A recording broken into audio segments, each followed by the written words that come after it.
தெய்வம் வந்து நிதானமாக செய்யும், ஆனால் முழுமையாக செய்யும், நிரந்தரமாக இருக்கும். குட்டி சேத்தை என்ன பண்ணோம், போட்ட உடனே டோஸு கொஞ்சம் நல்லா இருக்கும், திரும்பி ஒரு 10 நாள் அவங்ககிட்ட போன பின்னாடி அதே 3 மடங்கு 4 மடங்கு எஃபெக்ட் கொடுக்கும். இதுக்காக என்ன பண்ணிட்டாரு, அந்த ஆள் வாங்கிட்டாரு. வாங்கி என்ன பண்ணிட்டார், குட்டி கொடுத்தான் பாரு. இந்த ஆள் பூஜை பண்ணும்போது ஐயோ 6 லட்ச ரூபாய் கொடுத்தனே வேலை செய்யுமா செய்யாதானே அந்த ஆள் நினச்சினே இந்த ஆள் தியானம் பண்ணிருக்கிறாரு. அது தாந்திரிகம். இது என்ன பண்ணிட்டு இருக்குது, அந்த குட்டி கொடுத்தான் பாரு, அவனே தூக்கிட்டு இருக்குது. கொடுத்தவனவே எனக்கு ஃபோன் பண்ணி, சாமி இந்த மாதிரி அந்த ஆள் கொடுத்தாலே தூக்கிடுச்சு, எனக்கு பயமாக்குது, இது எதாவது இப்போ விரட்டணும், எனக்கு வானம் சாமின்னாரு. யோ நீ எப்படியா மந்திரம் ஜபிச்சேன்னா, தினமும் அந்த ஆளுக்கு நினச்சி பண்ணியிருந்தேன், வேலை செஞ்சுருக்குமா செய்யணும், அதான் நீ நினைப்பிலேயே அது போய் தூக்கிடுச்சு என்ன. அப்படின்னா நம்ம வீட்லேயே நினைப்பு வச்சு தூக்கிடுவானோ, இந்த கண்டிப்பாக தூக்கும். நீ இதை வேணா பாருங்கள், இந்த குட்டி ஜின்னு வச்சுன்னு குடும்பம்லாம் பாருங்கள், யாராவது ஞானி ஆகிக்கிறாங்களா, யாராவது மகான் ஆகிக்கிறாங்களா, தமிழ்நாட்டில் எங்கேயாவது ஒரு பிரபலம் ஆகிக்குதா? இப்போ சமயத்தில் ஒரு 6 வருஷம் 5 வருஷம் தான் அது பிரபலப்படுத்தி. அது கூட யாருன்னா இந்த மாதிரி மக்கள்கிட்ட பணத்தை ஏமாற்றி சந்தோஷமாக்கிறவன் தான் அதை இது பண்ணுவான். அதெல்லாம் ஒரு கடவுளே கிடையாது என்னை பொறுத்தவரையும். நமக்குன்னு ஒதுக்கப்பட்ட கடவுள் காளி, வராகி, முனீஸ்வரன், கருப்புசாமி, இவங்க தான்.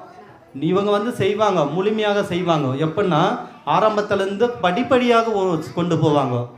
நிரந்தரம், அது நிரந்தரம் கிடையாது. அப்படியேப்பட்ட ஒரு விஷயம்.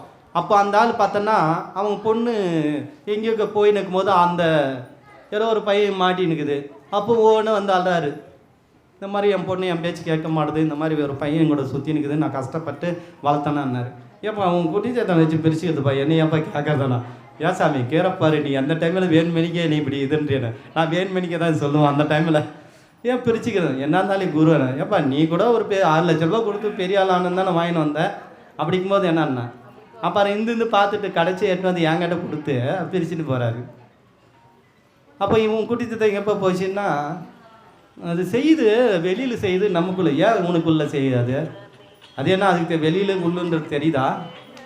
அப்படிலாம் கிடையாது. வெளியில் போகிறவன் யாரும் வந்து கேட்குறதில்ல, அவன் பாட்டுக்கு கப்புன்னு தர்றான். அதனால தான் உனக்கு உன் சக்தியை பற்றி உனக்கே தெரியல. இது வேலை செய்யாது, அது அன்றைக்கு மட்டும் தெரியும், பின்னாடியெல்லாம் தெரியும். இன்னொன்று பார்த்தோன்னா காவு கொடுத்து நேக்கணும். அவன் காவு கொடுத்து வேலை வாங்கின்னு இருப்பான். லாஸ்ட்டில் உன் வீட்டில் வேலை செய்யும்போது உனக்கு அந்த வீட்டில் காவு வாங்கிட்டு போயிடும். அது நமக்கு தெரியாது. ஏதாவது தற்கொலை பண்ணி வச்சுக்கோ, இல்லை அறுத்துக்கு வச்சிரும், இப்படியெல்லாம் பண்ணிடும். அதனால தான் நான் அடிக்கடிக்க சொல்லுவேன், இந்த குட்டி சேத்தான், கொருளி, ஜின்னு, இந்த மாதிரி கரு மாந்திரிகத்தில் கரு பொருளை எடுத்துகிட்டு வந்து நிச்சயமாக நீங்கள் வச்சிங்கன்னா கண்டிப்பாக உங்கள் வீட்டில் ஒரு நாளைக்கு அந்த பலி வாங்கக்கூடிய விஷயம் வரும். நல்லா புரிஞ்சுங்க.